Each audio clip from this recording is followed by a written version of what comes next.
За сайн байцгаана уу эрхэм үзэгчдээ. Тэнгэр телевизтэй хамтран та бүхэнд хүргэдэг Syndicate Talk ярилцлагын нэвтрүүлгийн маань ээлжийн дугаар эхэлж байна. Тэгээ энэ удаагийн дугаараар бид нар маш чухал эрүүл мэндтэй холбоотой маш чухал сэдвийг хөндөөхөөр эрхэм зочдоо урьсан байна. Тэгээ би зочдоо эхнээс нь танилцуулъя. Миний баруун гар талд Бод даатгал хувьцаат компанийн эрүүл мэндийн даатгалын хэлтсийн захирал Дөлгөөн ирсэн байна. Мөн улсын 1-р төв эмнэлгийн гастроэнтерологийн төвийн эмч Анар Хүрэлцэн ирсэн байна. Мөн Seasm зөв хэлж байна те. Seasm эрүүл хоолны үйлдвэрлэлийг үүсгэн байгуулагч олон улсын хоол зүйч Маргарита. Мөн нийгмийн эрүүл мэндийн академи төрийн бус байгууллагын тэргүүн Доржмиг Анар Хүрэлцэн ирсэн байна. За баярлалаа. Одоо ингээ 9 сар гарлаа. Найр наадам маань дуусаад хүмүүс маань ажил сургуулиа бужигч эхэлж байна. Тэгээ үүнтэй холбоотойгоор сүүлийн үед ялангуяа сошиал болон хэвлэл мэдээлэлээр гарч байгаас эрүүл мэндийн асуудал нэлээд хөндөгдөж байна. Юу н байнга л хөндөгдөд байдаг. Тэгээ одоо бас нэлээд агсан төвшөнд хэдүүлээ энэ асуудлыг яриад шийдэл талд нь бас олон нийтэд шийдэл болон зөв мэдлэг мэдээллийг өгөх ёстой гэж бид нар энэ нэвтрүүлгийг хөндөж байгаа. Тэгээд жил гарны өмнөөс илүү те эрт илрүүлэг улс даяар ингээ эрт илрүүлгийн одоо шинжилгээ эхлээд одоо хүн болон ингээд оролцоод би ч гэсэн гэр бүлийн хүмүүсийн хамт ингээ өгсөн байгаа. Тэгээ тэр маань ер нь явц нь ямар явж байгаа бол хэдэн хувь хамрагдаад байна. Урьдчилсан дүнгээр ер нь гол эрүүл мэндийн асуудлууд нь юу байна. Тэгэхээр энээс урьдчилан сэргийлэх одоо арга байна. Одоо танд дараагийн ажлаа юу гэж төлөвлөж байгаа бол дорж мөр.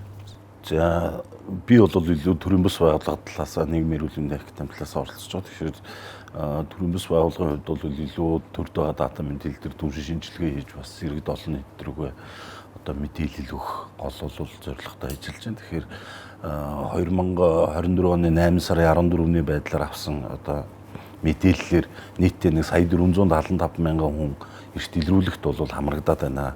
Энэ маань өөрөө 2020 3 оны 5 сараас хойш одоо тоо мэдээлэл гэсэн.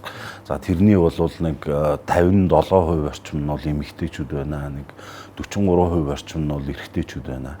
За хот хөдөөөр аваад үзэх юм бол ерөнхийдөө хотод бол нэг 51 орчим хувьтай. За орон нутагт бол 49%. За улсын хэмжээндээ бол энэ засгийн газраас өнгөрсөн хугацааны засгийн газраас авч ирүүлсэн хамгийн том одоо хүн амынхаа эрүүл мэндийн төлөө хийсэн том хөтөлбөр арга хэмжээ болсон гэж ингэж бол үздэг юм байлээ. За дээрэс нь дэлхийн эрүүл мэндийн байгууллагаас бол одоо Монгол Улсын засгийн газраас авч ирүүлсэн хамгийн сайн арга хэмжээ хөтөлбөр бол энэ эрт илрүүлгийн арга хэмжээ байна гэж ингэж бол одоо дүүлж гран-при инновацлог шийдлээ гэж юм бас ийм өргөмжил шагналыг бол засгийн газарт өгж байгаа гэж бол би ойлгосон. За дээрэс нь ер нь бол эрт илрүүлгээр одоо хамгийн гол илэрж байгаа юмнууд бол нэгдүгээр хүүхдтэй холбоотой өвчлөл, тэр дундаа шүдний өвчлөл бол маш ихээр илэрлээ. За насан туршидтын дунд бол ихэнх нь бол маад ч гэсэн одоо өвчлөлөөр бол одоо дийлэнхийг нийцэлж хоол боловсруулах хэрэгтэн тогтолцооны эмгэгүүд бол бас нэлээд өндөр хувьтай явж байна. За дээрэс нь бол за янз бүрийн шалтгаанд ялангуяа сахар бачин солилцооны хямралын өвчлөлүүд за мэдээж насан туршид ч гэсэн шүдний өвчлөлүүд бас нэлээд өндөр байна. За эмэгтэйчүүд болон эрэгтэйчүүдэд бас одоо ер нь одоо халдвар тус өвчлөлийн тохиолдлууд бол бас их өндөр хувьтай илэрч байна гэж. За нөгөө талаас бол эрт илрүүлгийн маань өөрийнх нь онцлог бол зөвхөн та бол ийм өвчлөлтөө байна гэдэг ингээд сэжиглээд орхих биш хамгийн гол нь тэрийг дараагийн лавлажтлын эрүүл мэндийн байгууллагуудад аваачиж яг тэрийг одоо оншийг баталгаажуулж та яг энэ өвчлөлөөр бол өвдөх магадaltaй байна, өвдсөн байна гэдгийг тодорхойлоод тэрийг гол нь хяналтанд авч имжлээд эрүүл болох хамгийн гол зорилготой бол байдгаа. Тэгэхээр энэ үйл ажиллагаанууд маань бол энэ салбарт амжилттай хийгдэж явж байна гэж. Энэ эрт илрүүлэгт Монгол улсын иргэн хүн болгон үн төлбөргөө оролцох. Заавал ажил хийж нөгөө эрүүл мэндийн даатгал төлдөг хүмүүс нэ явах хөлөө. Ер нь бол санхүүжилтийг бол засгийн газраас гаргаж байгаа гэж ойлгож байна. Тэрнийхээ санхүүжилтийг бол илүү эрүүл мэндийн даатгалын ерөнхий газраар дамжуулж болгож байгаа. За тэгэхээр 0-18 насны хүүхдтэр бол одоо анхан шатны эрүүл мэндийн байгууллагууд бол хийж байна. Тэгэхээр тэнийг бол үн төлбөргүй одоо тухайн эмнэлэг эрүүл мэндийн байгууллагууд харьяа үйлчлэх хүрээний хүн амаа хянах гэдэг үндсэн зорилтынхаа хүрээнд бол хийж байгаа. 18-аас дээш насны хүн амыг бол илүү одоо лавлажтлын эрүүл мэндийн төвд болон хувийн хвшлийн эрүүл мэндийн байгууллагууд хүчин чадал нөөц боломжинд толгуурлаад бас тодорхой хэмжээний багцуудыг үүсгээд тэр багцуудыг одоо тариф үүсгэж үнэ гаргаад тэрийг нь үзүүлсний төлөө одоо тухайн байгууллагууд нь өгч гинэ гэж ойлгож болно гэсэн. Тэгэхээр нэгэн тул бол бас нэлээд хүн дээр өвдсөн удаан өвчлөлтөө байнгын эмнэлгийн хяналтанд байдаг хүмүүс бол эрт илрүүлэгт одоо орох нь бол өөрөө давхардлыг үүсгэх зардлыг бас юу яаж байгаа. Тэгэхээр аль болох нөгөө ажил хийдэг завгүй дээрэс нь одоо тогтмол эмнэлэг үйлчлэг нь хамрагдаж чадахгүй байгаа хүн амыг бол бид нар одоо эрүүл мэндийн яамнаас бол зорилтод эрт илрүүлэгт хамруулах хүн ам гэж тусад нь ялгаж аваад тэрнээсээ одоо нийт зорилтод хүн амаас хэдэн хувийг нь юу яж вэ гэдг нь бол одоо 60-70% та нийт хүн амд эзлэх хувь нь бол өнөөдрийн байдлаар нэг 40% та болцсон байна гэхээр тэгэхээр энэ бол маш том хамрагдалтыг бол харуулж байна. Би энэ дээр нэг юм хэлмээр санагдаад байгаа. Яг хуу эрт илрүүлэг бол их зөв зүйл. Улс төрийн шийдвэр гараад ийм ажил хийж байгаа нь сайн. Гэхдээ эрт илрүүлэг бол үүссэн өвчнийг эрт илрүүлэх тал дээр л ажиллаж байгаа. Гэтэл өвчин үүсгэхээс өмнө ямар арга хэмжээ авч яана, улс эрүүл мэндийн яамд ямар бодлого байна гэдэг дээр бас их ярих хэрэгтэй юм байна. Гэтэл тэр талаар ярихын тулд улс төрийн одоо зориг байх хэрэгтэй. Манайд бол тэр зориг нь байна уугүй бас нэлээд ярилцах асуудал. Одоо эрүүл мэнд өвчин үүсгэхээс өмнө яаж ямар арга хэмжээ авах хэрэгтэй вэ гэхээр тархалтай тэмцэх хэрэгтэй. Тамхитай тэмцэх хэрэгтэй. Архитай тэмцэх хэрэгтэй. Эрүүл хоолт байх хэрэгтэй. Гэтэл энэ тал дээр манай эрүүл мэндийн яамд ямар бодлого байна? Тэрийг бас их гаргаж ирэх хэрэгтэй. Тамхитай тэмцэхэд бол бид нар түн хэцүү баг. Татвар нь ямар вэ? Хэдхэн хямдхан төгрөг байдаг вэ? Сургууль тэр ойрхон байдаг вэ? Хүүхдүүд тэрийг татж байгаа вэ? Тэгээд тамхины хяналтын хууль улсын хурал дээр хэр удаж байгаа вэ? Энэ асуудлыг бас ярих хэрэгтэй. Арх бол нийгэмд хамгийн хортой бодисуудын нэг. Өөрөөсөө хамгийн хортой бодис. Тэгээ гэтэл одоо Монгол улсад хэр хүртээмжтэй байлаа, хэр хямдхан байлаа, хэр чанаргүй байлаа. Энэ асуудлуудыг бас заавал ярих хэрэгтэй. Тэгчих юм бол одоо зүрх судасны өвчнүүд нь гайгүй болчихно. Сахарын өвчнүүд нь гайгүй болчихно. Тэгэх юм бол бараг нас баралт өвчлөлийн 50-60% нь алга болчих юм байна. Алга болох ч байх уу те бас хянагдаж эхлэх юм. Тий. Гэтэл энийг бид нар ерөөсөө ярих чадахгүй мэрэгжлийн хүмүүсийн одоо ингэж дуу одоо үгийг гаргаж явах хэрэгтэй байна. Тэрнээс зүгээр нэг одоо үүсцэн ходоодны хавдрыг онцлоод ч юм уу сайн дурандаад муу дурандаад тэгээд дутуу дурандаад 1000 дурандах юмыг 100000 дурандаад энэ төргээд тийм бол дараагийн асуудал болчихж байгаа. Тэрийг л хэлмээр. Тийм байна. Маргаретагийн хувьд яг ийм олон улсын яг мэрэгжлийн хоол зүйч хүн биш үү те. Сая хэлж нэг эрт илрүүлгээр одоогийн байдлаар үр дүн харамсалтай хэлэхэд насан туршидтын гол түгээмэл одоо эрсдэл өвчлөл нь ходоод те хоол боловсруулах хэрэгтэй ингээд. Тэгэхээр ер нь бид нэр тийм зөв хооллож чаддгүй хүмүүс болж таарах гэдэг юм тийм үү? Тий, яг одоо нэг уламжлалт Монгол хооллолт гэж бас ингээд бид нар ярьдаг шүү дээ. За тэгээд ер нь ингээд салгах хэрэгтэй байгаа.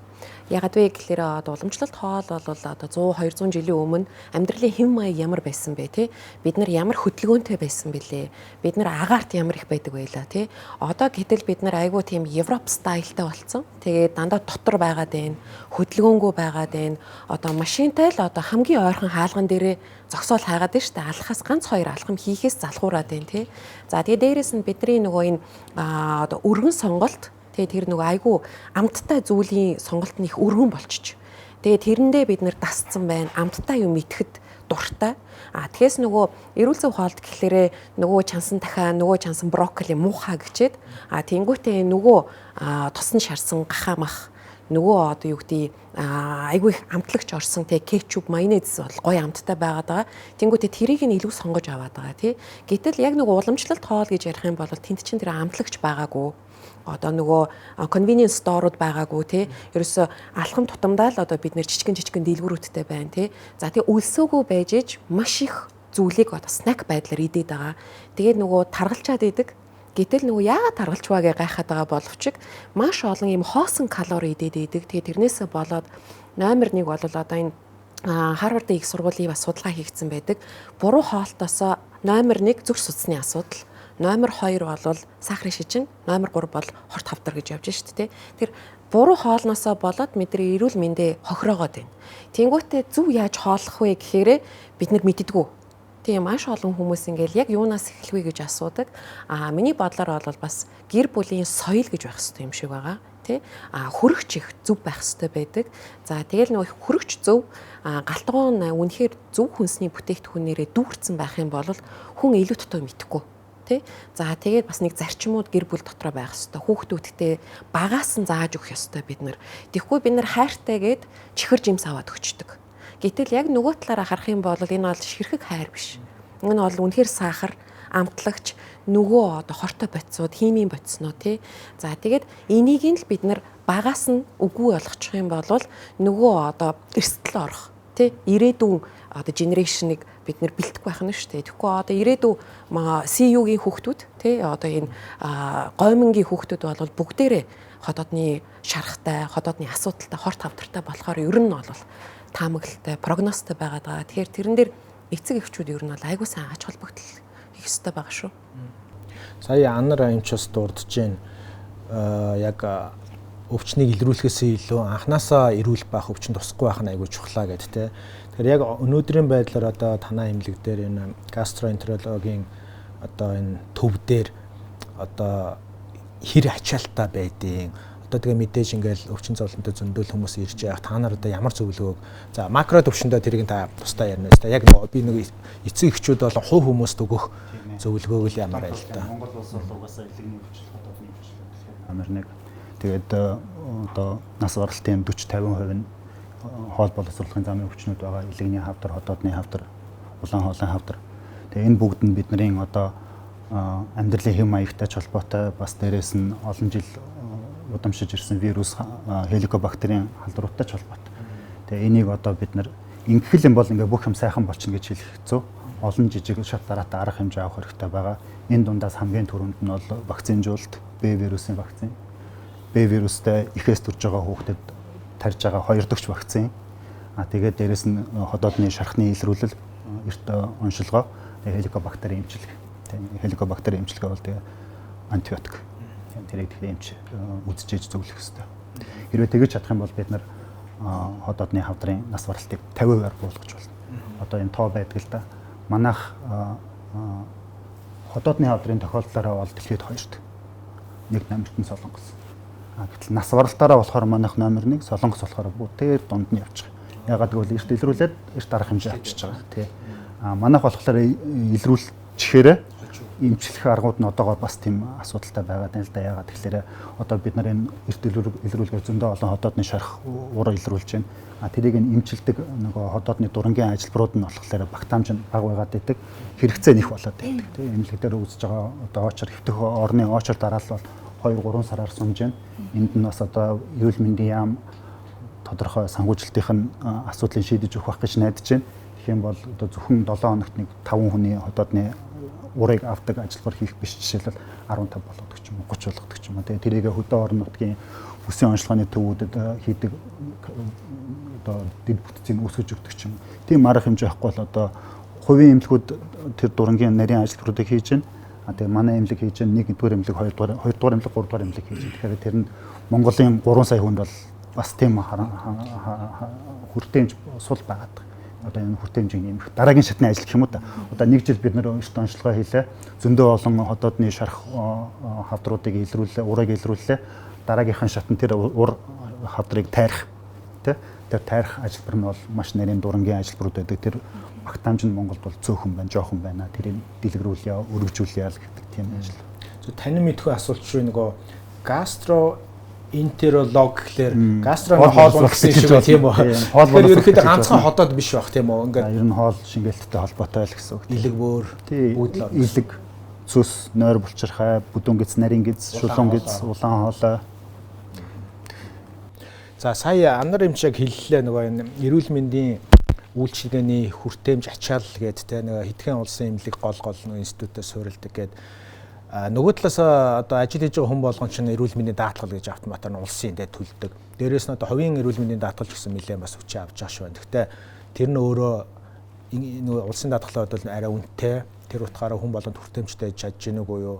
Нөгөө талаас тэр Солонгос энтгэгч чинь баг одоо Монголын те эрүүл мэндийн салбарын амар том импортлагч болсон байна шүү дээ. Хэдэн 100 сая долларчтай жил болгон тийшээ урсаж явж байгаа юм те. Тэгэхээр ингээд улс нэгэн тийм ачааллаа даахгүй байхад хувийн хвшилтийн дундаа те даатгалын системээр дамжиж орж ирээ хувийн эмнэлгүүтээ ажиллах тэр процессээс танахаас манлаж ажилладаг гэж би ойлгодог.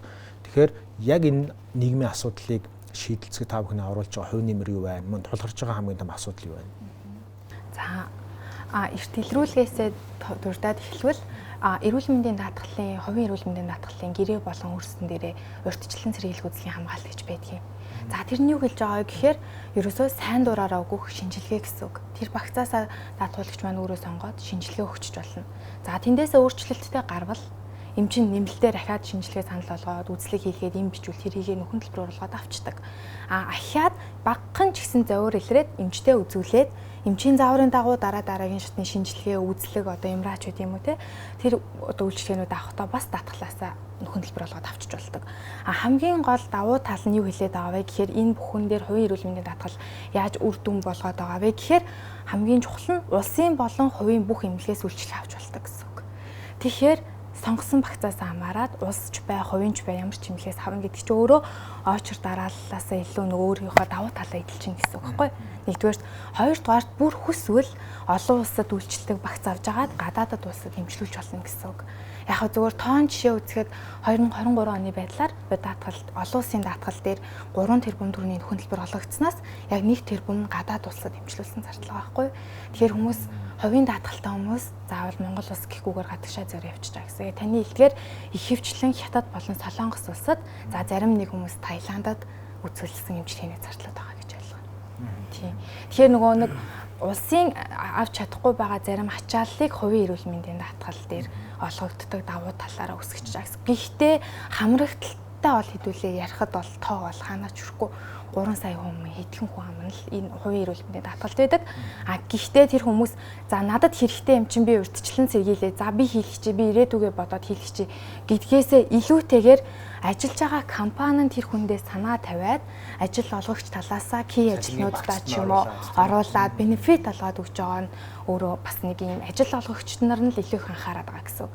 Хүмүүс өөрсдөө ойлгож авахаасаа илүүтэйгээр. Тийм манай энэ эрүүл мэндийн санхүүжилтийн нэг том одоо өөрчлөлт явагдаад байгаа шүү дээ. Сүүлийн одоо 1-2 жилийн хугацаанд эрүүл мэндийн даатгалын үндэсний зөвлөл гэж гаргаад төсөөс нь тусдаа гаргаад эрүүл мэндийг одоо үзүүлсэн үйлчлэгнийхэн дагуу санхүүжүүлж байгаа. Энэ дунд нь одоо хувийн компани байна уу, улсын эмнэлэг нь байна уу хамаагүй ингээд адилхан үйлчлэгээ үзүүлээд явъя. Аль болох хүртээмжийн нэмийн хэрэгцээг нөгөө боломжийн ингээд задлын олон хүнд хүртээмжтэй болгоё. Их том бодлого явагдаж байгаа. Энийг нь бол сайшаахгүй байхын арга байхгүй. Их том өөрчлөлт явагдаж байгаа. Бид нар их олзуурч байгаа эмчнэр ч гэсэн энэ ойлгоод байгаа. Гэхдээ энэ дунд явагдаад байгаа нэг дутуу тал нь болохоор одоо улсын эмнэлгүүдийг зөвхөн улсын тэр эрүүл мэндийн даатгалаасаа санхүүжилттэй аваа гэдэг нэг тийм нөхцөл тавиад байгаа байхгүй. Тэгэхээр нөгөө нэмэгдэхүүний байрыг өөрчилсөн байдал үүсчихэд байгаа. Гэтэл Монголд одоо юу хэрэгтэй байна вэ гэхээр нийт эрүүл мэндэд зарагдж байгаа мөнгөний тоог нэмэх хэрэгтэй байна. Одоо Монгол улсын эрүүл мэндийн одоо салбарт бол жишээлбэл GDP-ийн нэг 2.5% зараад тах шиг ба. Энэ бол жоохон тоо. Өөр газар бол хэдийг зарж байна? 5-ыг зарж байна, 10-ыг зарж байна, их том хувийг зарж байгаа. Энэ 2.5% гэдэг нь юу юм бэ гэхээр нэг дунджаар за нэг ойролцоогоор улсын зарж байгаа мөнгө, хувийн зарж байгаа мөнгөтэй нийлүүлээд бодох юм бол $500 орчим байна. $500 жилд хүнд ямар эрүүл мэндийн үйлчилгээ үзүүлэх вэ те? Энийг нэмэх хэрэгтэй. Одоо GDP-ийн хаач байна уу, төсвийн хаач байна уу тодорхой хувьд хүргэх хэрэгтэй. Энэ бол бараг тооцоолоод үзэх юм бол дор хаяж 2 дахин. Тэгээ болж бол 3 дахин өсөх юм бол хэрвээ зөвхөн $500 биш, $1000, $2000. Хятад усад жишээлбэл $5000 арайч хүрэхгүй байна. За нэг $3-40000 зарж гин гэж үз. Гэтэл манайх $500 зарж байна те. Манай хөлийн урд байгаа тийм бас хэцүү олон хүнтэй тийм их мөнгө зарж чадаад хахад манайх зарах ёстой. Тэгж зарж иж халамжийг багасгаж иж хамрагдлыг нэмэгдүүлж иж хувийн нэмжиж одоо энэ $200-ыг $500-ыг $1000, $1500 байна. Хэрвээ $1500 болгох юм бол өрхийн эмч нарын хүртээмжийг нэмэгдүүлж болж байна те. Шинжилгээнүүдийн олон хүргэж болж байна. Зөвхөн одоо асуудал үүсснийхэн дараа гал унтрах зорилгоор биш. Гал унтрах гарахаас өмнө шат дараатай төлөвлөгөөтэй ажил хийж болохоор байна. Энэ ингийн тулд улс төрийн зариг хэрэгтэй те. Гэтэл манай сонгогч нар бол тэр улс төрийг нэхэж чадахгүй байгаа, нэхэж мэдэхгүй байгаа. Нэхэх хэрэгтэй байхгүй. Одоо энэ сонгуул болоход танаа нам эрүүл мэндэд ямар ажил хийх гэж байгаа юм бэ гэж нэхэх хэрэгтэй. Тэгэж нэхэх юм бол нөгөөдөл чинь нэг юм бодно. Тэрээс нэхгүй бол бодохгүй шүү дээ. Би тэгж байна. Тавлаа нэвтрүүлээ сонгуулийн өмнө хийдэг гэж. Би албаар сонгуулийн дараа ийм талаар ярих гэж бодож байгаа. Ягаад гэхээр бас сонгуулийн өмнө ярихлаар бас буруу зургаар ойлгогдож байна. Одоо ингээ ярьж иж 3 жилийн дараа 4 жилийн дараа арай сонгуул улс төрийн хэрэгцээ үүсэх байх гэж байна. Баярлалаа. Би Дорж Мигураас дахиад нэг тодруулж асуумаар байна. Ярианаас чинь ойлгоход эрэгтэйчүүдийн итвэх эрт илрүүлэх төр эмэгтэйчүүдийг бодвол бараг 20-30%-аар бага байна тийм үү. Тэгээ дээрэс нь тэр нөгөө хүүхдийн тунд хамгийн том толгомдоод байгаа асуудал нь шүдний цоолт гэсэн яг Маргаритаг хэлж чинь те яг нэг буруу холдоод нөгөө сахар махраас холбоотой гэдэг юунууд гарч ирж байна да. Тэгэхээр ингээ нөгөө тэр өөр насны бүлэг ч юм уу эсвэл өөр амьдралын хэм маягтай бүлгүүдийн энэ эрт илрүүлэгт идэвхтэй байх хандлага нь юу нь ямар байна? Хамгийн сул идэвхгүй тоодгуунууд нь ямар нь байна? Хамгийн сайнуд нь юу байна? Тэгээ та бас энэ дээр хариуцж ажиллаж исэн хүний хувьд юу гэж бас нөгөө одоо энэ тэр эрцээгээл 100% болгомоор шүү дээ хэдүүлээ те. Нэг ч хүнийг бас эрт илрүүлээд урт удаа амьдруулахын тулд би тэгээд ийм онгой биш шүү болсон явдал шүү. Нэлээд хэдэн жилийн өмнө манай хэд нэг таньдаг ах хүн нар нөө евро Тайландын ямар мэлээ бүрнэн ямар Бумранград ч лөө тийшээ очиод байханд цаг зав гаргаад мөнгө төгрөгөө хурааж ол очисон юм шиг. Тэгээ шинжилгээ өгсөн чинь бүгд зүгээр гараад тэгээ зүгээр харж хүн уг нь баярлах хэрэгтэй шүү дээ. Тэгсэн чинь уурлаад юм гинэ. Ийм бөө ажил олж ирчээд одоо дахиж сайн үзнийг гарах хэрэгтэй гэдэг мөнгөнд болоо тий. Тэр шиг нөгөө тийм сайхан гарын ах нар байна уу тий. Тэр нэг бэкграунд дээр нь яг ямар ялгаа гарч ирнэ. Тэгээ ерөнхийдөө яг Монгол Улсын эрүүл мэндийн салбарт бол сүүлийн нэг одоо 2020 21 оноос хойш бол ер нь салбараа өөрөө нэг юм шинжил хөдөлгөөний юм үе эхэлчээд байна гэж бол бид нар одоо мэргэжлүүдийн хувьд харж байгаа юм л. Тэгэхээр хуучин бол илүү эмнэлэг суурьтай, эмнэлэгт суурилсан, эмнэлгийн одоо юу гэдгийг тог цахилгаан ус дулааны мөнгө дээрээс нь үргэлжлүүлж байгаа хүний тоон их байна уу, бага байна уу, нэг эмчид ногдож байгаа одоо үргэлжлүүлэгчийн тоо их байна уу, бага байна уу-гоос хамаарахгүйгээр санхүүжилт авдаг байсан тогтолцоог илүү одоо үйлчлэгээ сайн үзүүлж байгаа, хүнэндээ сайн хүрж байгаа тэр эмнэлгүүд рүү илүү санхүүжилтийг өгдөг тийм нэг худалдаа өгчин тогтолцоо гэж олон улсад ярьдаг. Манайх бол илүү чанар гүйцэтгэл суурилсан одоо ийм санхүүжилтийн тогтолцоо гэдэг юм руу оруулж ирж байгаа. Даатгалыг шинжилж гин гэсэн үг л.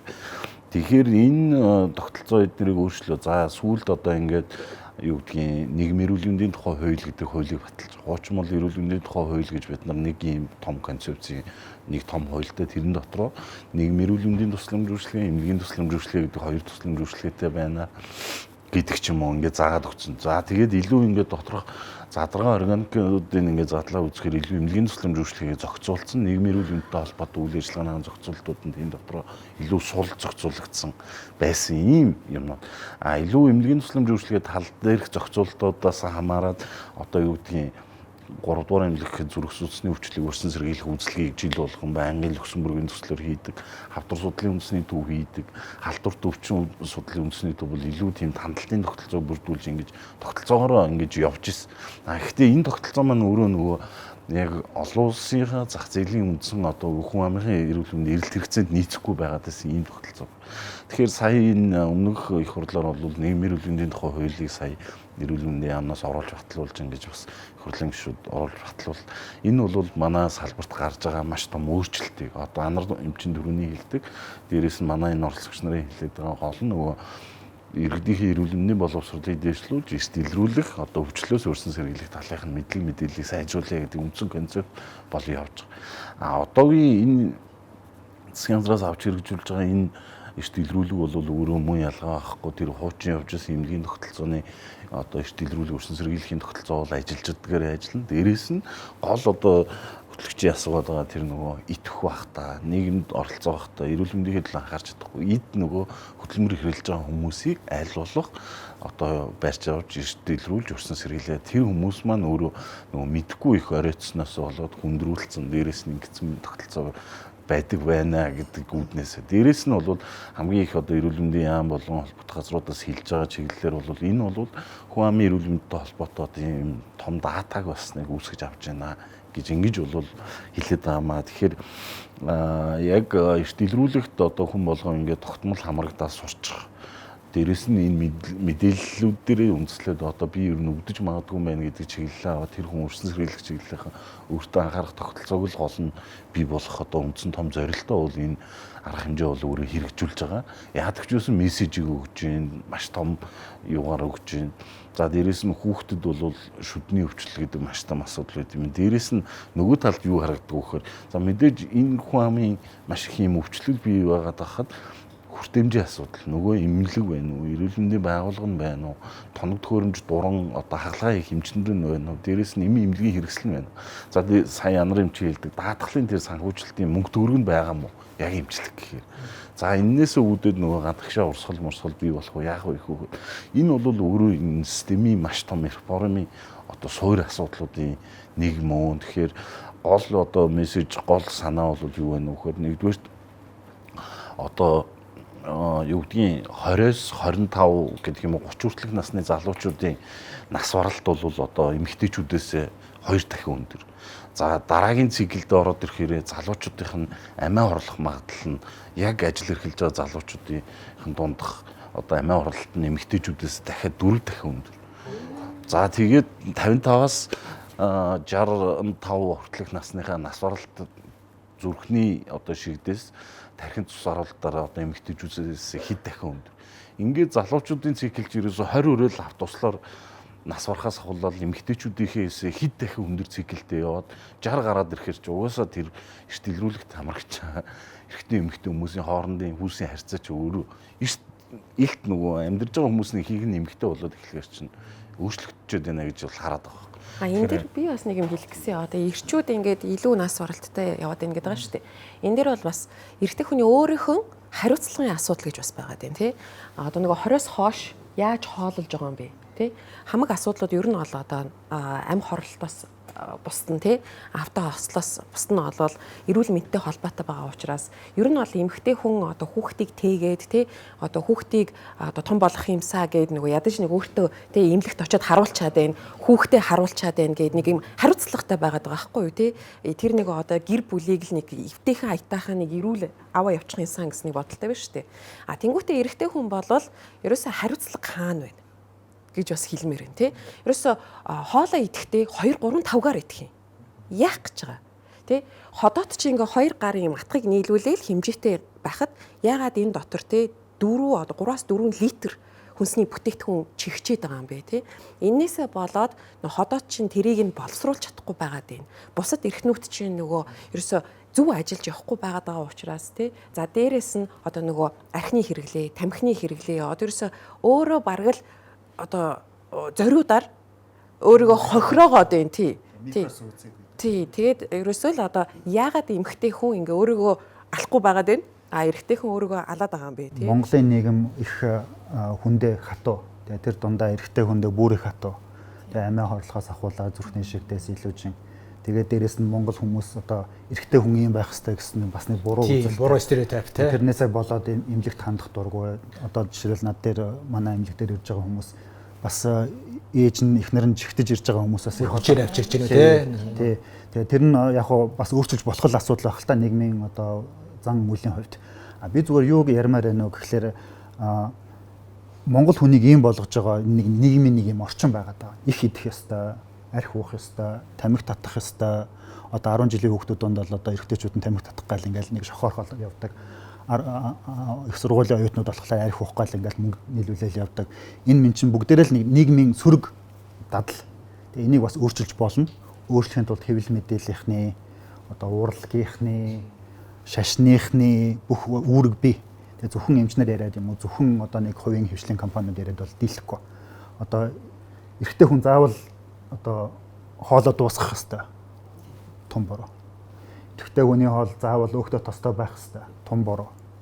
Тэгээд тамхи татахгүй бол эрэгтэй хүн биш юм шиг. Архиа уухгүй бол эрэгтэй хүн биш юм шиг. Энийг өөрчлөх хэрэгтэй. Нэг Facebook дээр онгоо яваад илүү. Минийхөө наад үлдсэн хоолоо нохоод өгс нохоо идэх нөө тэгвэл аавдаа гэдэг шиг. Эндээс бас нөгөө талаас нэг ярих юм нь болохоор эрэгтэй хүний нөгөө гэр бүлийнхээ амьдралд оролцох асуудал байна. Эрэгтэй хүн өөрөө яагаад хоолоо хийж болдог. Заавал яагаад хүний бэлдэж өгсөн хоолыг идэх хэрэгтэй. Эрэгтэй хүн яагаад хүүхдээ өсгөж болдог вэ? Яагаад спортоор хичээлж болдог вэ? Одоо та нар ингээд гудамжинд гараад харахаар Монголд настай хүмүүс хэд ингээд хөдөлгөөн хийгээ зогсож байгаа тийм өглөө паркт Хятад ч юм уу, Сингапур ч юм уу хүмүүс настай хүмүүс нь хэд дасгал хийгээ зогсож байна. Энд чинь бас л нийгмийн дадал. Энийг бас өөрчлөх хэрэгтэй. Эрэгтэй хүмүүс ч гэсэн өөрсдөө оролцох хэрэгтэй. Зөвхөн одоо ингээд бид нар ингээд суугаад амьдрал бидэнд ингээд ирээд байгаа биш тийм. Эрэгтэй хүн бас хүүхдээ өсгөх хэрэгтэй, хоолоо хийх хэрэгтэй, хөдлөх хэрэгтэй. Одоо манайхан хөдлөн гэхлээр нэг спорт одоо заал аваад сакс тоглох хэлээд зөвхөн тэр биш те. Дугуй унж болно, алхаж болно, гүйж болно, бүжиг хийж болж байна. Одоо манай өвчнүүдийн дунд бүжгийн дугууланд явдаг настай хүмүүс их бий. Тэр чинь тэгэл хөдөлгөөн л хэрэгтэй. Одоо хэлэхэд бол зүрхний цохилтойгоо өдөрт 7 хоногийн нэг 5 удаа 100-аас дээш болгож ачаа 30 минутын турш. Өөрөөр хэлбэл 30 минут нэг сайхан хөлсөө гаргаж ачаал гэж. 7 хоногийн 5 өдөрт. Гэртээ хийж болж байгаа тийм. Гиснээс нэр одоо сайн урьдчилан сэргийлэх юм аягүй чухал ярьж штэ 100% мэдээ санал байна. Саяны хилдэг урьдчилан сэргийлээд хүн эрүүл байхын тулд төдөлж байгаа одоо жим дэвж байгаа, бассейн дэвж байгаа тэр ямыг нь одоо танаа улсынханд би мэдэхгүй байна. Бас хэлээд өгөөрэй байдаг бол хувийн даатгал дээр тийм юм одоо зардлыг нь төлдөг тийм багц байж болох уу? Заавал өвцөн хойно яах биш те нөхөн төлбөр авах биш. Одоо энэ даатгал хідэр чинь би жилийн багц авангууд тэр жимд одоо үнгөө те тэр багцд нь орцсон гэдэг юм баах уу? Ер нь бол ингэсэн. Яг даатгал гэдэг утгаараа өмнөх одоо энэ ер нь бол эрүүл мэндийн даатгал чинь салбарт аягүй залуу байхгүй юу? Хэдхэн жил болж байгаа гэсэн. За ер нь бол 10 жил хүрээгүй байна. Яг энэ ойлголт гарч ирээд. Тэгэхээр бидний өмнөх хийгддэг байсан ажил гол зорилго маань ерөөсөө л зардал гарсан уу, эмчилгээ үйлчлэгээ гарсан уу? Мөнгөний төлөй буцаа олгол. Тэгээд нэг юм анзаарсан. Сүүлийн жилүүдэд юу вэ гэхээр бид нар хичнээн тэр имийг өглөө гэд хичнээн тэр төлбөрийг хариуцлаа гэд буцаагаад тэр хүмүүс өөрийн эрүүл мэндэд анхаарахгүй бол тэр зардал жил болгон давтагцаар л байдаг, хүндэрсээр л байдаг. За жишээлбэл хамтын ажиллагаатай буюу мөнгөө төлөхгүй үйлчлэгээ авдаг эмнэлэг рүү ороод эмчтэй үзүүлээд шинжилгээгээ өгөөд имээ бичүүлээд авна. Имийн сангаасаа имээ аваад гарна. Бүр төлбөрөө төлөхгүй. Тэгээ уут имээ авчаад гэртээ орчоод буцаагаад нөгөө л нэг гурилаа идээд нөгөө л нэг нүүрс ус одоо юу гэдэг хүчлэлэг ямар нэг хэрэггүй зүйлүүд идээд зөвлөгөө өгдөг байх тийм. Тэгэхээр яг шаардах хэрэгтэй эсвэл яг үнэ. Буцаагаад бид нар нөгөө айгүй олон жил төлөхтөрөө л анхаарч явснаас биш яг нөгөө урьдчилах тал дээр ч юм уу эсвэл жоохон ухамсар талаас нь даатгалын төлдөг ч гэсэн та бас жоохон хариуцлагатай байгаа чи. Тэр хүмүүсийн төлбөр өндөр байх хэрэгтэй байхгүй юу тийм. Даатгалын төлбөр нь хариуцлага нэхэд. Тийм. Тэгэхээр яг тэр эмнүүдийн үйлчлэгээ хаана байна гэдэг ч юм уу те. За яг одоохондоо яг тэгж чадахгүй байгаа. Гэхдээ бид нар яг юун дээр анхаарч эхэлсэн бэ гэхээр за фитнесүүдтэй бол аюу олон гэрээ хийгээд манайх тэдэн мянган даатгуулагчтай тийм хүмүүс очин та хөнгөлөлт өгөөрэй гэж авч зөндөө харилцаж үзсэн л те. Гэтэ буцаагаад ерөөс очсон хүмүүс байхгүй. Хилдэг очсон хүмүүсгүй болчиход байдаг. Маш цөөхөн. За тэгээд сүүлдээ болохоор ямар арга хэмжээ авч байгаа гэхээр сэтгэл зүйч болон хоол зүйч нартайгаа хамтраад видео бичлэг контент за мөн танхимын сургалт болж өгвөл танхимын сургалтаар яг эрүүл зүй хоол гэж юу юм? Яагаад хүн өвддөө өвдсөний дараа ямар хоол идэх юм? Өвдөхөөс өмнө ямар хоол идэх юм? Та хоёр тэгвэл их сайн ойрчилж ажиллах хэрэгтэй газар байна тийм. Хоолыг бэлдэж одоо ингээд ийм манайх ч нэг дадал байдаг ийм л хоол идэх хэрэгтэй гэдэг. Тэгээд тэрэнд тавг нь их том хоол нөх хөөхтэй тостой. Тэрнээсээ болоод ингээд буруу идэх гэдэг. Хэрвээ танах шиг ингээд хоолыг ингээд ийм хоол нь ирүүл ийм нь ингээд нэг тодорхой хэмжээтэй гэдэг ингээд хооронд нийлүүлээд өгөх юм бол хүмүүс ч гэсэн уг нь бол хүсэж байдаг байхгүй. Дадал гэдэг юм чинь их хэцүү. Тэгэл орой 10 цагаас очиод хөргөчөө дайлаар морддог хүмүүс шүү дээ манайх. Нарийн мэрэгжлийн хүн биш л дээ. Гэхдээ буруу бодож иж магадгүй нөгөө эрүүл хоол моол гэж яан штэ тий. Тэгээ зураг мөргийн хальт харахлаар нөгөө ногоо могоо ховор идэг ногоо могоо үнтэй жимс мэс болохоор ягаад чи ингээд нөгөө санхүүгийн хувьд нөгөө илүү зардал гарчихгүй гэдэг ингээд нөгөө хүмүүс айгаад ч юм уу тий. Тэгээ бас яахгүй тийм фактор байж болох уу тий. Одоо ингээ хүмүүс үнтэй жимс ногоо гэж ярьдаг боловч яг нөгөө нэг одоо сав борцогны үнэ нь 7-8 мянган төгрөг гэхгүй тий. Гэтэл 7-8 мянган төгрөгөөр ерөөсө 2-3 кг ногоо авах боломжтой байгаа. Тэнгүүтээ хүн юу сонгож байгаа вэ гэхлээрээ амттай уучраас боб борцгоо сонгочихж байгаа. Тэнгүүтээ тий. Нөгөө боб борцог нь ерөөсө одоо юу байхгүй шимтэж ил юу ч байхгүй. Сахар байна. За дээрэс нь глютен байна, тос байна тий. За нэмэлт баахан одоо юунууд урсгалчнууд байна тий. За тэгэхээр тэрнийг идээд яах вэ гэхлээрээ маш амархан юу идчин тэнгүүтээ маш амархан өлсчин. Тэгэл дахин хоол идмэр санагдана тий. Тэр нөгөө гликемик индекс өндөртэй байгаа учраас дахин хоол идэх тэр нөгөө дур хүсэл нь мянга төрөд тахна шүү дээ. За тэнгүүтээ нөгөө бас энэ 2011 оноос 2016 оны бас нэг Монголд хийгдсэн судалгаа байгаа. Махны хэрэглээ ялангуяа хөдөө орон нутагт бол мах болон тос одоо өндөртэй хүнсний бүтээгдэхүүн бол өдөрт дундаж нэг 500 г байгаа. За тэнгүүтээ Японд 2018 онд бас яг ижлэхэн судалгаа хийгдээд хүн одоо энэ махтай амтны гаралтай мах болон тосыг бол өдөрт 100 г идэж байгаа. Тэр бид нар бол нөгөө бараг 5 дахин илүү идэж байгаа тий. Тэгэхээр тэр нь өөрөө нөгөө уламжлалт ингээ мах идэх ёстой гэж боддог. Гэтэл яг тэр мах нь өөрөө яаж боловсруулсан бэ тий? Шарж хуурсан байх юм бол нөгөө буруу тосоор шарсан байх юм бол тэр өөрөө булчин руу юм уу тий уураг болж задрахгүй.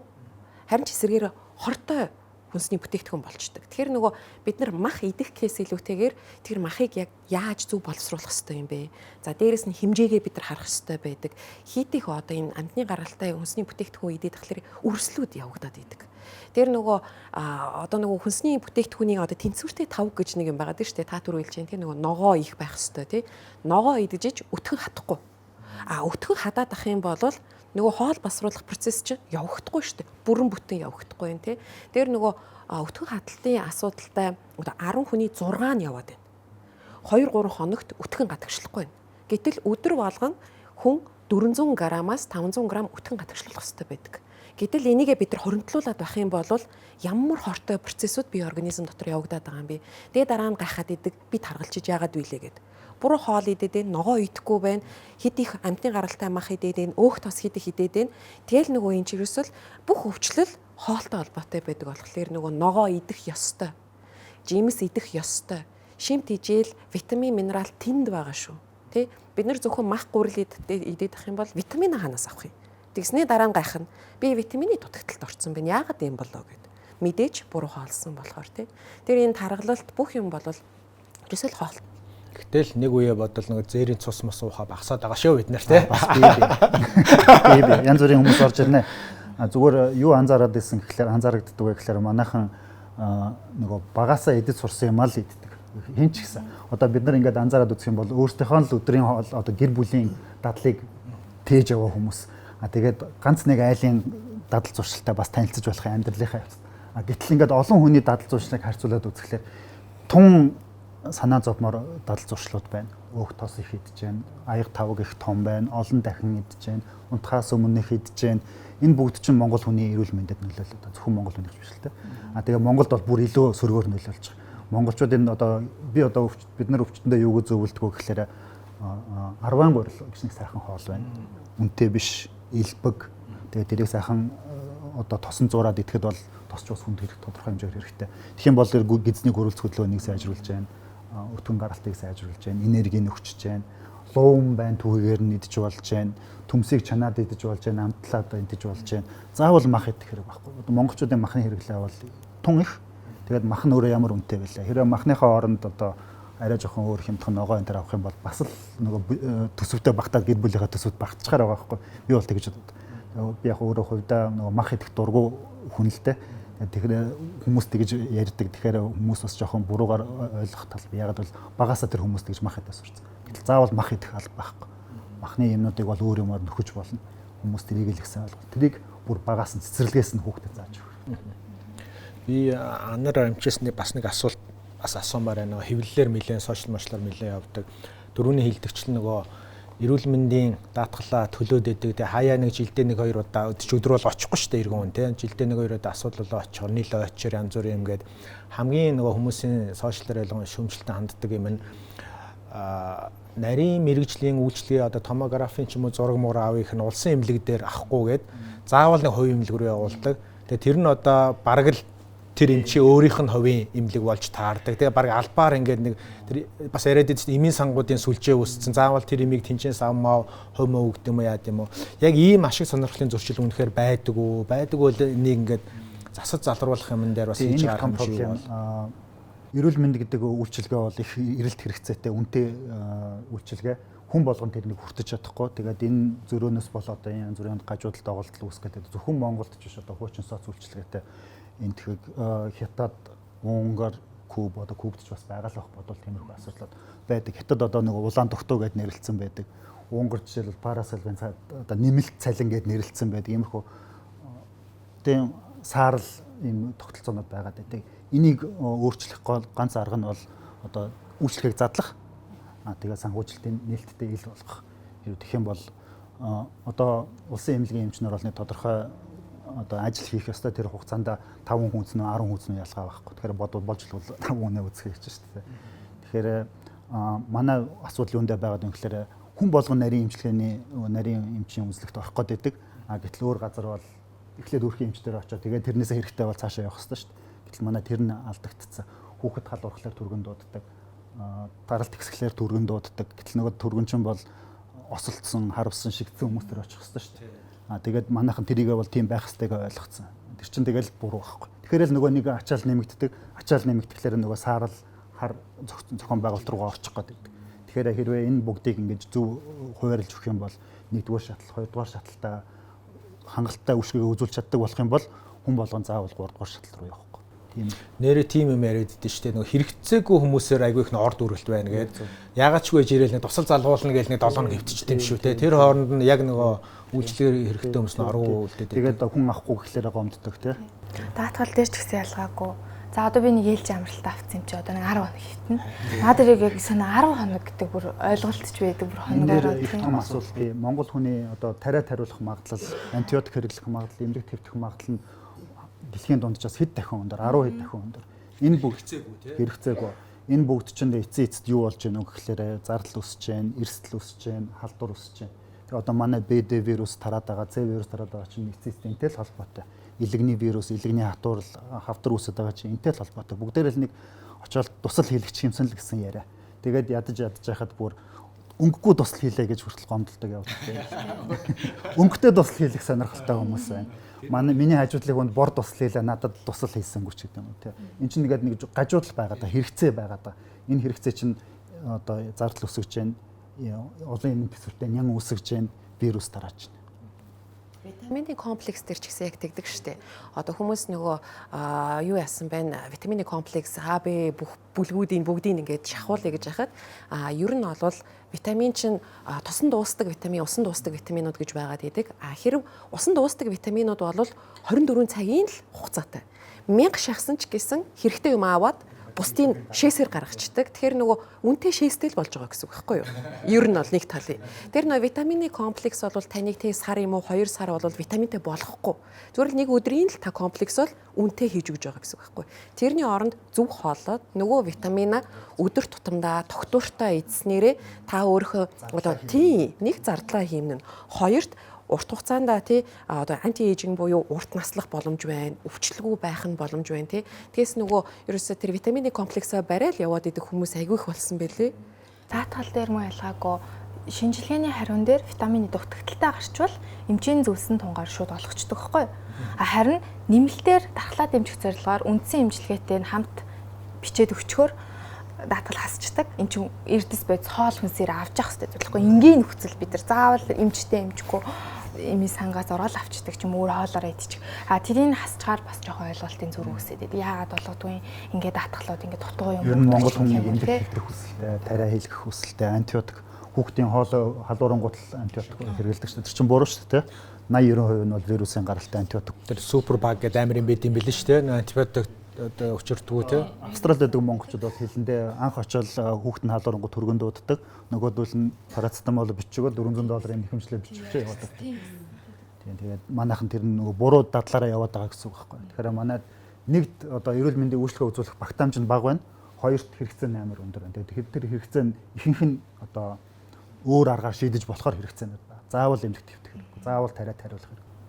Би нөгөө дүлгэн цахилаас бас нэг асуумаар байгаа нь ингээд хувийн хвшил ингээд энэ эрүүл мэндийн салбарт ингээд ажиллаж штэ даатгалаар дамжуулан чинь санхүү эрүүл мэндийн үйлчлэгээл бүх юм болж энэ эрүүл хооллолт хүртэлгээд тэгэхээр ингээд нөгөө талын улстай өрсөлдөж чинь гэсэн үг штэ тий. Тэгэхээр энэ өрсөлдөөн нь өөрөө нээлттэй бөгөөд тунгалаг шударга байж чадчихэв нөө одоо энэ улсын ачаалаас ингээд аминдаа ингээд хуваалцаад байдаг тий. Тэр нь ингээд та яг сансан зорилгодоо ингээд хүснээрээ ажиллаж чадчихэв нөө тулгарч байгаа саад бэрхшээл байна уу гэдэг талаас нь асуумаар байна. Мэдээж ер нь бол гэхдээ өрсөлдөөн гэж бол харахгүй. Яагаад вэ гэхээр энэ чинь өрсөлдөхөөргүй ялгаатай зүйл байхгүй. Тэгэхээр би шил өөр төрлийн шаад үзэхэд би эрүүл мэндийн даатгал төлдөг. Хүчээр заавал төлөх ёстой. Би тэр улсын эмнэлгээс үйлчлэг авсан ч аваагүй ч төлөх ёстой. Хувийн эрүүл мэндийн даатгал бас сонголтоороо өөрөө дахиж нэмэлтээр зардал гаргаад 2 давхар төлж байгаа гэсэн. Эсвэл алийг ч ашиглаж болно.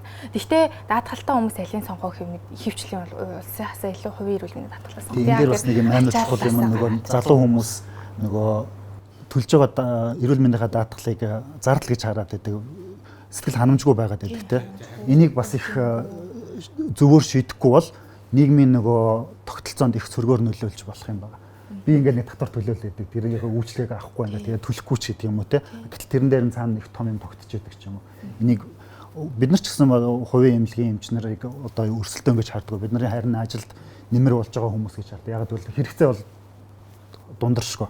Тэгээд энэ бидний ачаалаас хуваалцаж байгаад их баяртай байдаг. Хувийн даатгалын компаниуд ч гэсэн бас нэг зах зээлийн одоо орон зай бий. Тэрийн зөвөр хийх хэрэгтэй. Гэхдээ эрүүл мэндийг бод мэдээж цэвэр бизнес гэж харах бол бас буруу л даа. Яг манай даатгуулагчийн сонголт болчиход байгаа байхгүй алигаа ашиглах уу. Тэгэхээр улсын ачаалаас хөнгөлөлцөөд одоо нэг гарах зардал дээр нь л нөгөө эмнэлгэрийг сонгоод өөр газрыг үйлчлэгээ сонгоод шүү дээ. Тэгэхээр тийшээ зардал яваад байна гэсэн үг. Мэдээж биднэрт юу хэрэгтэй байдаг гэхээр аль алийг ашиглаж болох зүгээр. Жишээлбэл зарим хувийн эмнэлгүүд улсын эрүүл мэндийн даатгалтай болсон. Тэгэхээр жишээлбэл нэг зарим нэг 5 сая үйлчлэгээ авлаа гэхэд улсаас 2 сая нь ороод үлдсэн 3 сая нь манай даатгалаас ч юм уу те. Ингээд орчдөг тогтолцоонууд их зүгээр байгаа гэсэн үг. Түрүү нөгөө баг тэр бомд өөр нөхөн төлбөрт өгсөн гэдэг гэж штэ тий.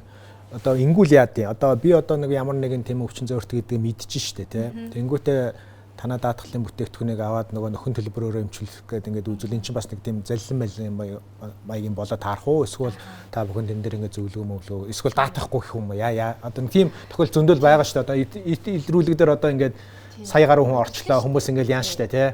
Тэнийг биш штэ. За танаа даатгалын жилээр онж нийт байд. Тэрийг тооцсон гутаа Тайланд явснаас энэгээр яасан дээр юм байна гэд тим кейсүүд их гардаг уу. Тэндээ яаж та бүхний нөгөө бүтээгдэхүүн яг юу байдیں۔ Авцалдаг вэ гэх тээ.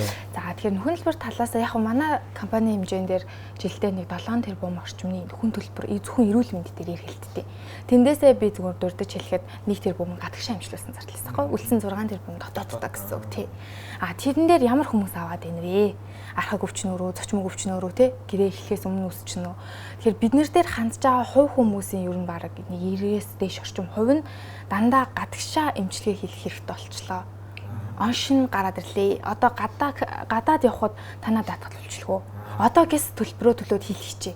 Тэгээд тэдний сая хаалганд орох гэдэг гэдэг байхгүй.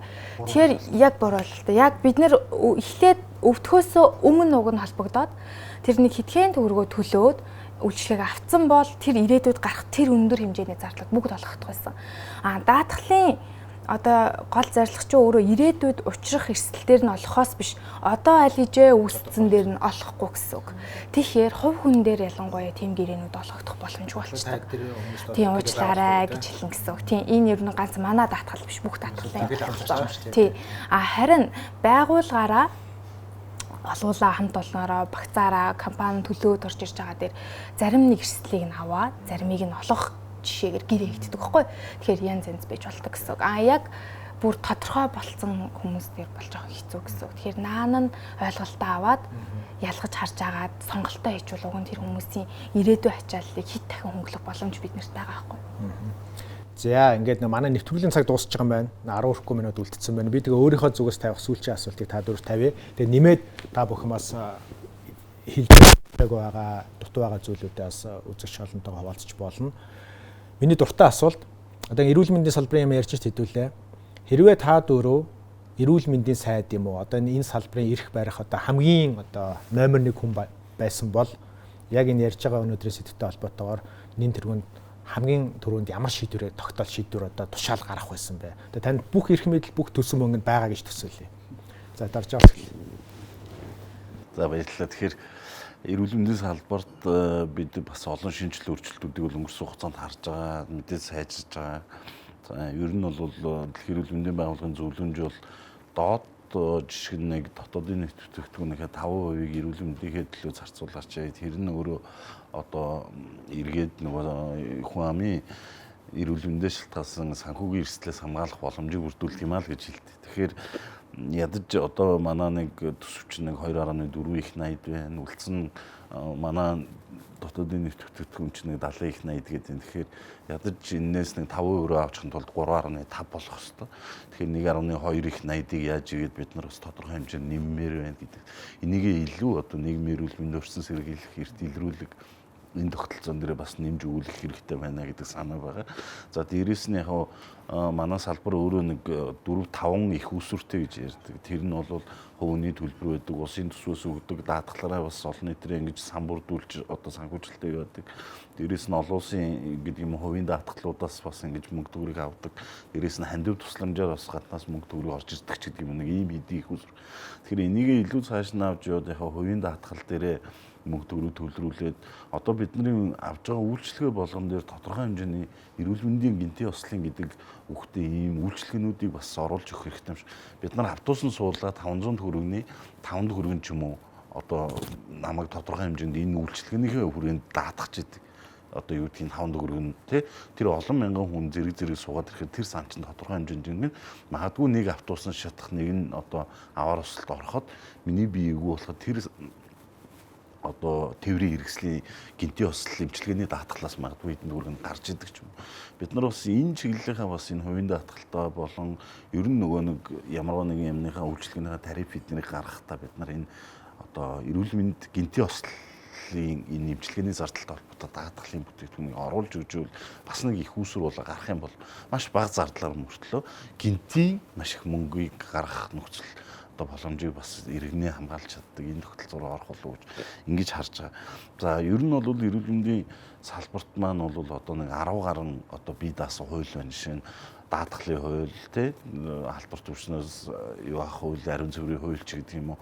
Ингээд чиг үүрэг, удирдлага зохион байгуулалт нэгжийнхээ ерөнхий юмыг харахаар маш олон толгойтой зохицуулалтаа хоорондоо давхцал ихтэй. Тэгээд бие биенийг үүсгэсэн ч үгүй юм уу нөхцөл байдлын хувьд ийм. Тэгэхээр одоо жишээ нь боловсролын ерөнхий хуулийг гарчиж байна. Одоо захиргааны ерөнхий хууль ч гэдэг юм энэ салбарууд одоо давхцлаа арилгасан нэг чиг баримжаатай нэгдсэн ийм зохицуулалтаа хуулиуд орж ирж. Тэгээ магадгүй энэ эрүүл мэндийн даатгалын сангийн тухай хууль мэл өөрөө заавал даатгал байх ёстой бол хувийнх нь бол сайн дурын байна, сайн дурын байхдаа ийм үйлчлэгнүүд дээр орж иж хөгжнөөч гэдэг юм уу. Автобусны суугатал хүн хувийн даатгал даатгаж идэг, вагон суугатал даатгахтай явж идэг, тэр тарифт нь орсон доо. Тэр нь эргээд нөгөө тогтолцоо руу хүнийхээ төлөө эргээ ажиллаж идэг. Ийм механизмуудыг бас бид нар хийж өгөх ёстой бол мэдээж эрүүл мэнд бол өөрөө маш олон талын салбар болгоны оролцоо. Гэхдээ эрүүл мэндийн салбар өөрөө ерөнхий эмнэлгийн тусламж нийгмийн эрүүл мэндийн хоёроо өөрсдөө аваад явъя гэж байгаа энэ үед бол бид нар яах вэ гэхээр энэ салбарыг бол хувь хүн өөрийнхөө төлөө одоо эрүүл мэндэд анхаарч ийж одоо өөрийнхөө хувь нэмрийг оруулна гэж бол ингэж харж байгаа. Гэхдээ яг зөвхөн нөгөө талдаа бол бид нар бас тодорхой хэмжээнд энэ их төвлөрлийг задлах хэрэг байгаа. Мэдээж одоо инженер байгуулагдсан засгийн газар одоо мөнхсөхийн сайд бол бас олон жил өөрөө эмнэлгийн дарга хийжсэн учраас хавдрын одоо тусламжуулалтыг задлая. За дээрээс нь одоо ажиллангаараа суралцах хөтөлбөрийг хэрэгжүүлэх гэдэг юм орон нутагт байгаа хүмүүст айлуулах нарийн мэргэжлийн өндөр чанартай юунууд. За дээрээс нь өнгөрсөн хугацаанд бол бас энэ эрүүл мэндийг дэмжих төвүүдийг аймаг нийслэл маш олноор байгууллаа. Энэ бол одоо юу гэдгийг хамгийн наад зах нь одоо хоолт ижилийн идж байгаа хүнд эрдэсийн дутагдлын хэмжээд өгчөж байгаа. Чамд А витамин хэрэг байх хэрэгтэй байгаа. Д илүүдэлтэй байна уу, дутагдaltaй байна уу ч гэдэг юм уу. Одоо цайр ямар байна ч гэдэг. Одоо манайхан сүлжээний бол бусад энэ худалдаа нөгөө маш олон витаминыг дураараа ууж шээ. Тэгэхээр ядаж очиод эрдэсээ үзүүлээд надад илүүдэлтэй байна уу үгүй байна. Тэгээд нөгөө тэн дээр нь байгаа хүмүүс нь бас тодорхой хэмжээнд зөвлөгөө өгөө түрүүний манай хоолцооч хүний хэлж байгаа шиг яг тосон дуустдаг, усан дуустдаг гэдэг энийг ингээд одоо юу гэдгийг тодорхой хэмжээний одоо хоол унд эцснийхаа дараа тосонд ингэж хэрэг явах хэрэгтэй. Энийг бол усаар даруулж угаарч гэдэг юм. Бас ингэж мэдлэг мэдээлэл өгөх боломжийг ингэж салбар бүрдүүлж. Тэгэхээр ингээд энэ нийгэм бол ингэж хөгжихийнхээ хэрээр илүү эрүүл мэндийн эмнэлгийнхэн юмнууд бол одоо юу гэдгийг одоо 90 оноос өмнө бол дандаа манай улс бол халдварт өвчнөөр өвдөх магадлал маш өндөрөөсөн бол 90 оноос хойш бол үндсэндээ бараг 80% халдвартас өвчнөл ингээд нөгөө маш том ийм одоо өвчлөлийн ийм үзүүлэлтийн шилжилт явагдчихад. Тэгэхээр халдвар тус өвчин гэдэг маань тэр нь цусны даралт, өөх тос, чихрийн шижин энэ юмнууд байна. Тэгэхээр одоо бид нар яах вэ гэхээр ер нь бол цаашдаа бид нарт хоёр төрлийн өвчлөл маш ихээр гарч ирэх нь энэ нь бол халдвар тус өвчлөл. Тэр бол байнгын хүнд хариу мэдэгдэж бие дийлэрч одоо тодорхой амьдралын хэм маягаар гарч ирж өвчлөх нь тодорхой ийм өвчлүүд болох нь. А нөгөөх нь бол мэдээж гинтийн одоо аваар осол энэ нийгэм хөгжих хэрэг юм ба. Тэгэхээр үйлчлэгээ болгон гинтийн асуудлыг нь бас тодорхой хэмжээнд эрүүл мэндийн терапиутыг тэр үйлчлэгэнд оруулж хувийн даатгалын тэрнтэй бас бүтээгдэхүүн үйлчлэгийг нийлүүлж хөгжүүлж ингэж авч явал энэ бол юу ах юм аа гэж бол харж байгаа. За улсын эрүүл мэндийн даатгалын хувьд бол өнөөдрийн явж байгаа тогтолцоо маань өөрөө нэг байгууллага бүх үйлчлэгийг үзүүлэх гээд ингээд оролдож байгаа байна л. Тэгэхээр Солонгост болон бусад улс орнуудад бол энэ сангаа бүрдүүлдэг, за хинээр ямар туслан зөвшлөг үзүүлэхээ шийддэг, дээрээс мөнгө шилжүүлдэг байгууллага нь тусдаа худалдан авалт, үн тариф, тэр ямар эмийг хөнгөлөх, яахын ихийн гэдэг бүх тэр нөгөө зохицуулалт, судалгааны ажлуудыг нь бол тусдаа байгууллага хийж идэг юм жишг бол байгаад. Тэгэхээр магадгүй тодорхой хугацааны дараа энэ байгууллага маань өөрөө хоёр хэсэг болгож үйлчлэгээ салгаад энэ салбарт оруулах хувь нэмэр нь илүү сайжрах болов гэсэн ийм л хүлээлтүүд бол байна. За баярлалаа. Миний хувьд бол одоо хүмүүс хоол идэх тэгээд нөгөө зугаацингээ одоо юу гэдэг юм те бүжиглдэг тийм газрууд их ордог штэ. Тэгэхээр нөгөө хороо болгон гоё юм дасгал хөдөлгөөнтэй. За тэгээ хоолыг эрүүл хоолыг нь бэлдээд өгчдөг, заагаад өгчдөг тийм төвөгттэй болох юмсан гэж бодож байна тий. Тэгээ хүмүүс тэнд очоод бүжгээ хийн үү, тий нөгөө соёлын ордон гэдэг шиг тий бүжиг хийн үү, тий спортоор хичээлнэ үү, тэр нь ингээд ийм төлбөртэй биш. Аль эсвэл маш бага төлбөртэй гэдэг ч юм уу тий. Тэндээ хөгжилтэй гоё фан байдаг. Дээрээс нь тэнд гоё хоолыг нь идчихдэг, тэр хоолыг нь хийгээ сурчдаг. Хүүхдүүдийн гоё юм арт клубүүд ч юм уу тий бас хамт аав ээж нэртэйгээ хоол хийдэг тий. Тэгэхээр нөгөө тийм нөгөө хороо болгонд л байлгамаар байна. Тэгхийн бол тэнд их хүн цуглараад ах юм бол тий тэр соёлыг түгээх чадах юм болоо тэгээ урьдчилан сэргийлэх бас нэгэн тийм арга байх юм бол гэж байна. За баярлалаа. Бараг бүгдийг хэлчлээ дээ миний хэлье гэж бодчихсан юм. Зүгээр би юу одоо би ч яг манай мэрэгжлийн бүгдээр л хэлдэг л дээ. Гал гарсныхан дараа биш гал гарахаас өмнө арга хэмжээ авдаг тийм тогтолцоо байгаасай. Өвчин тусгаас өмнө арга хэмжээ авдаг байгаасай. Анхдагч урьдчилан сэргийлгийг хийдэг байгаасай. Манай эрүүл мэндийн тогтолцоо. Тийм байхын тулд судалгаа тооцоо баримт тай байдаг болоосай. Тийм судалгааг нь хийдэг судалгааны төвүүд, NGO-нууд, think tank-уудтай байл болоосоо гэж би хүсэж байна. Тэр нь ангаахын сургууль дээрч байна уу, төрийн бус байгууллагууд дээрч байна уу, одоо бие даасан байгууллагч байна уу, хамаагүй тийм судалгаа хийгээд судалгаан дээр гарч ирсэн үндсэн дээр бодлого боловсруулдаг. Тэгэхгүй нэг хүн нэг өглөө босч ирээд нэг шийдвэр гаргадаг биш. Бодоод төлөвлөөд дэс дараатай урьдчилсан харах байдал боломжтой тийм л шийдвэрүүд гардаг байгаасаа гэж хүсэж байна. За баярлалаа. Төлөөн захирал. За миний хувьд бол яалтчгүй эрүүл байх нь өөрөө хоолтой холбоотой. Тийм учраас ерөнхий боловсролын сургуулиас нь хоолцсон хичээл ордог мэдгэдэгхүүнтэй байгаасай. Бас нэмээд сэтгэл зүйн хичээлтэй байгаасай. Тэр хүмүүс тэр хүүхдүүд ирээдүйд ээж ав болно. Дахиад үргэлжлээд явна. Тэгэхээр анханасаа зөв боловсралтай хүн ирээдүйд бас тийм их зардал гаргаад өвдөөд явах нь харьцангуй бага ах гэж бодож байна. Тэгэхээр тэр ойлголт маш сайн байгаасай. Дараагийнх нь мэдээж төсөв мөнгөтэй холбоотой хязгаарлагдмал гэдгийг ойлгож ийн гисэн хэдий ч гэсэндээ хувийн эмнэлгүүд дээр давхар улсын эрүүл мэндийн даатгалын санхүүжилтийг өгөөд за тэгээд даатгуулагч нар сонголтоороо аль нэгээс нь авч үйлчлэгээ аваад хүртээмжтэй байгаасай. Тэгэхгүй бол хитрхи давсан ачааллаас болж тэнд хүмүүс одоо аврагдах ёстой хугацаанаас хожимдож эмчилгээ аваад зарим нь бүр эмчилгээндээ орж чадахгүй байж байгаад хүндрээд нас орж байгаа тохиолдлууд их байгаа учраас энэ ачааллыг улс болон хувьд нь тэнцвүүлээд нэг өгөх арга хэмжээг аваасай гэж хүсэж байна. За маш их баярлалаа. Дахиад та бүхэндээ үнэтэй цагаа зарцуулаад миний урилгыг хүлээж авч бас чухал сэдвээр өөрсдийнхөө байр суурь үзэл бодлыг чөлөөтэй илэрхийлсэн дахиад талархал илэрхийлье. За баярлалаа та бүхний ажилд өндрөөс өндөр амжилт хүсье. За